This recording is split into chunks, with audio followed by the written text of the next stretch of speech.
The sleek conference room of Wilson and Partners International Consulting felt suddenly cold as Robert Wilson's words hummed in the air. He sat behind his mahogany desk, looking at me with that particular mix of condescension and fake sympathy that only privileged CEOs can master.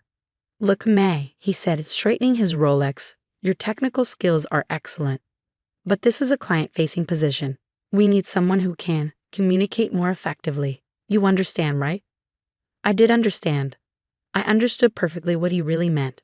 My name is May Nguyen, and at 36, I had just been fired from my position as senior technical consultant at Wilson and Partners, supposedly because of my Vietnamese accent. Of course, I replied softly, maintaining my calm exterior. My English not good enough for American clients. I deliberately thickened my accent, watching Robert's patronizing smile widen. What he didn't know, what none of them knew, was that I had graduated from Stanford with highest honors, spoke 5 languages fluently, and currently ran a technology empire across 3 continents. An empire that was about to become very relevant to Wilson and Partners' future. Exactly, Robert nodded, relieved that he didn't have to spell it out. "We'll give you an excellent reference for translation work. Maybe some of the Asian firms would be a better fit." Behind him, Thomas Carter, the HR director, shuffled uncomfortably. He had witnessed too many of Robert's cultural fit terminations over the years.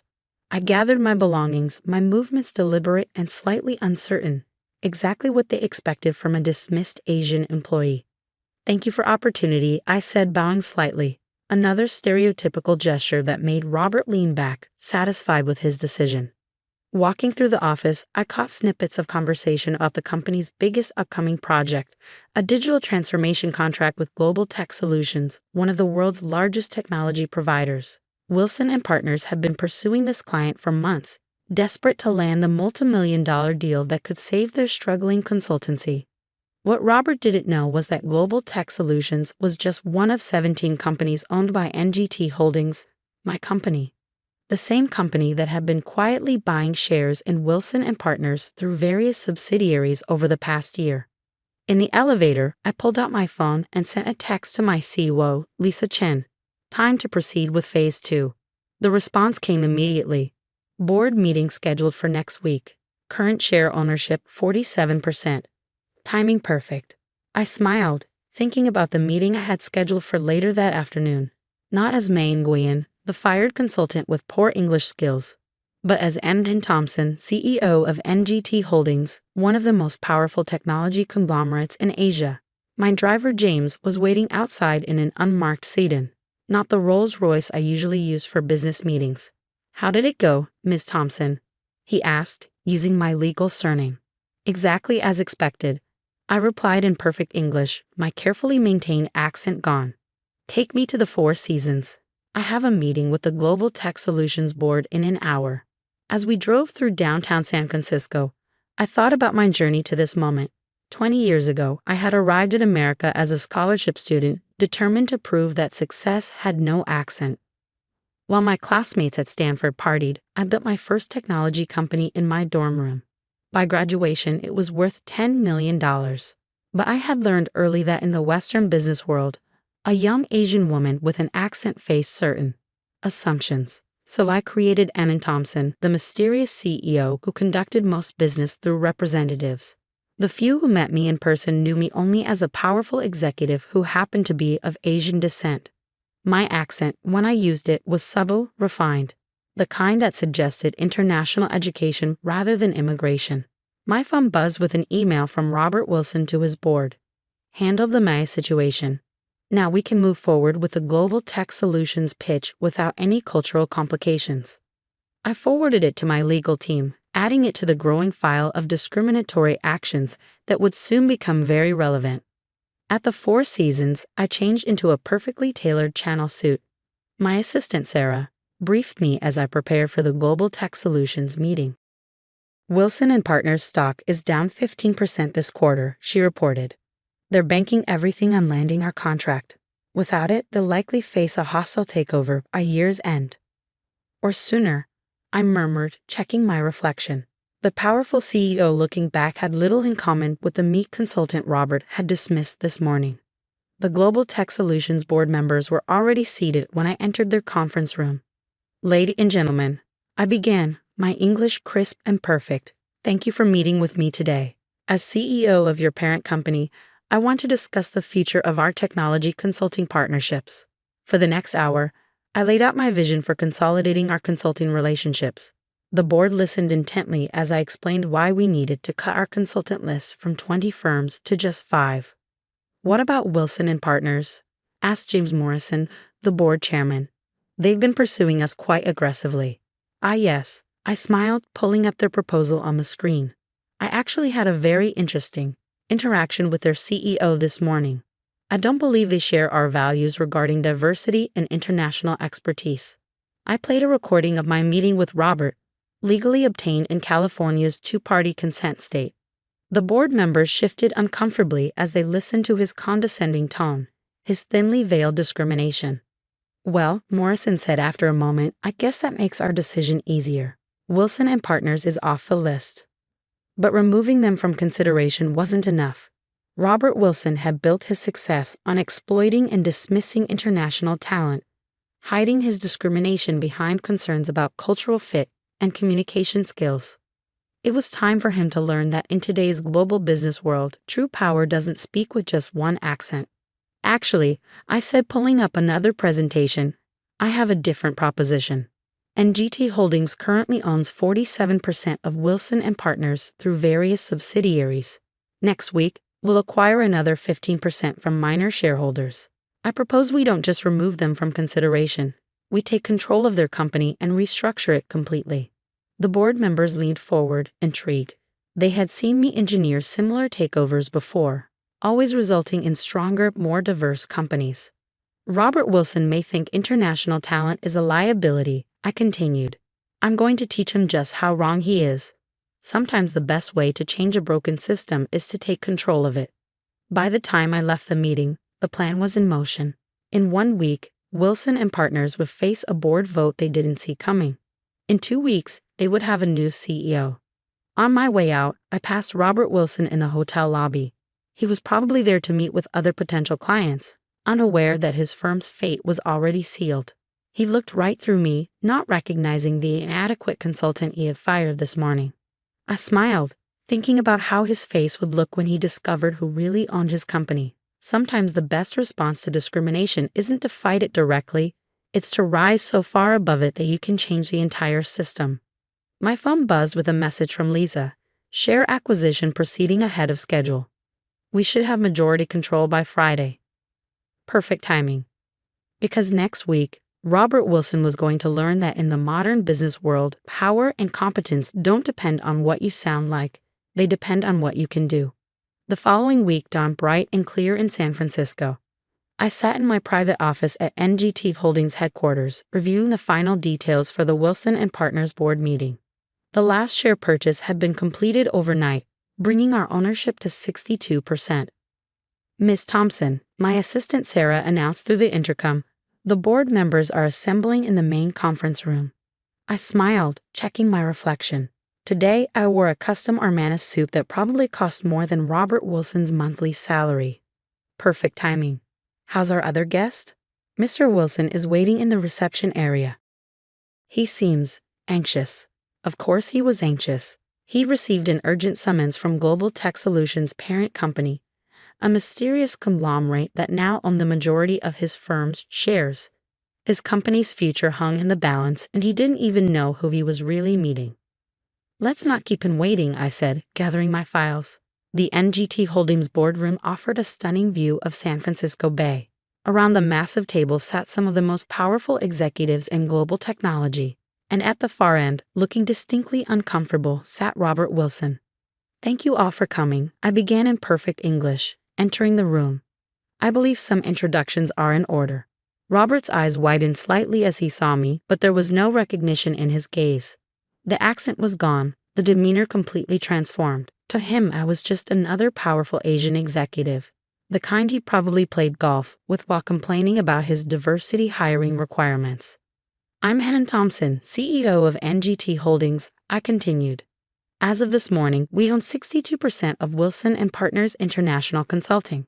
The blood drained from Robert's face as he finally understood the purpose of this meeting. His company was no longer his. "This is irregular," he protested weakly. "I wasn't informed of any major share acquisitions." "All perfectly legal," Lisa Chen, my COO, assured him, sliding over a document.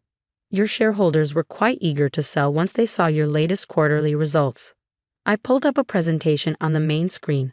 "Now let's discuss the future of Wilson and Partners. We've identified several areas requiring immediate attention. First, your hiring and retention practices."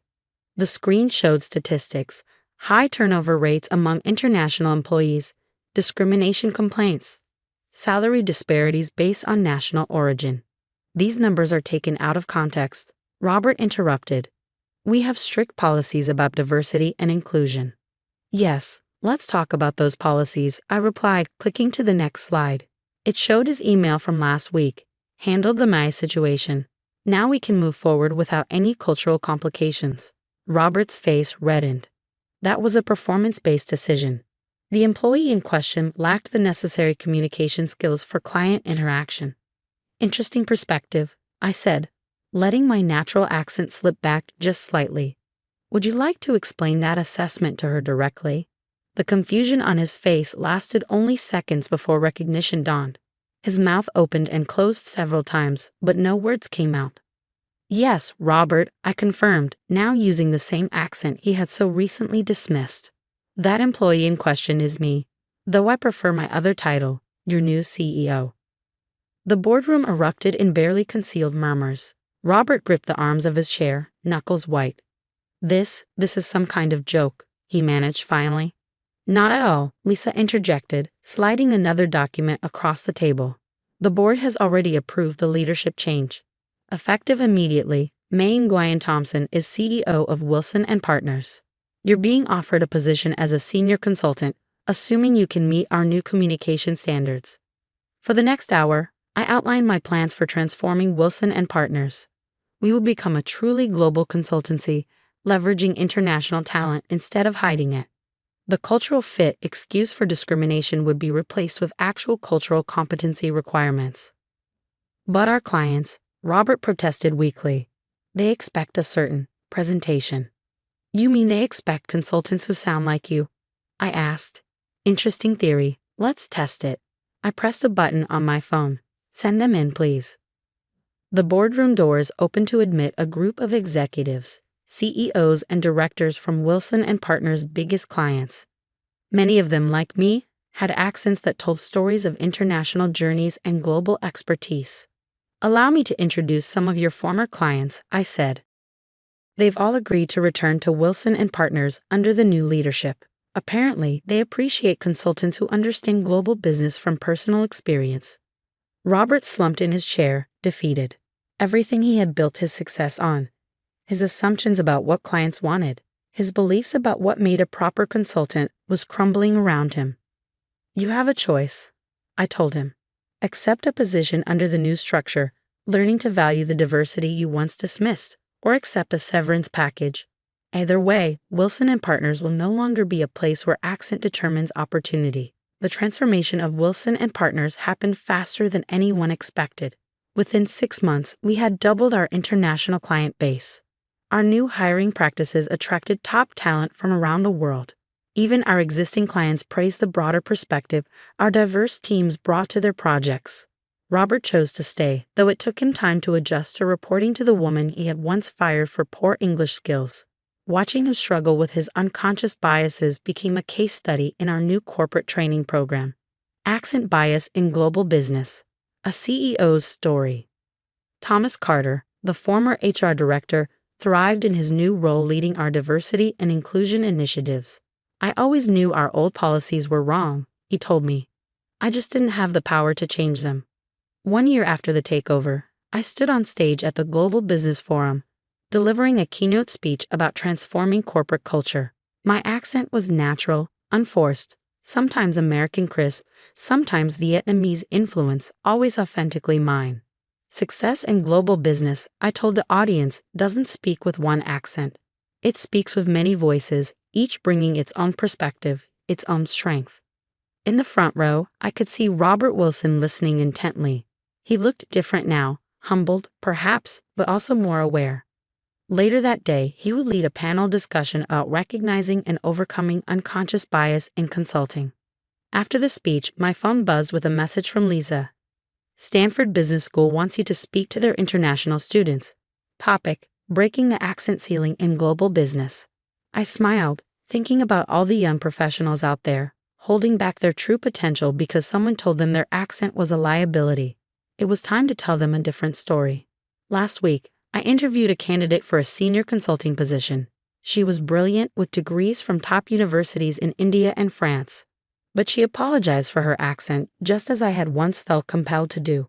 Your accent, I told her, is not a limitation.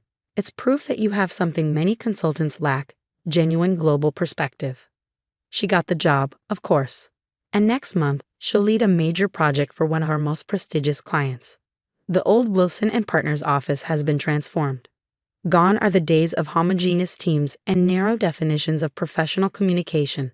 Our hallways now buzz with conversations in dozens of languages. Our client meetings celebrate rather than hide our international expertise.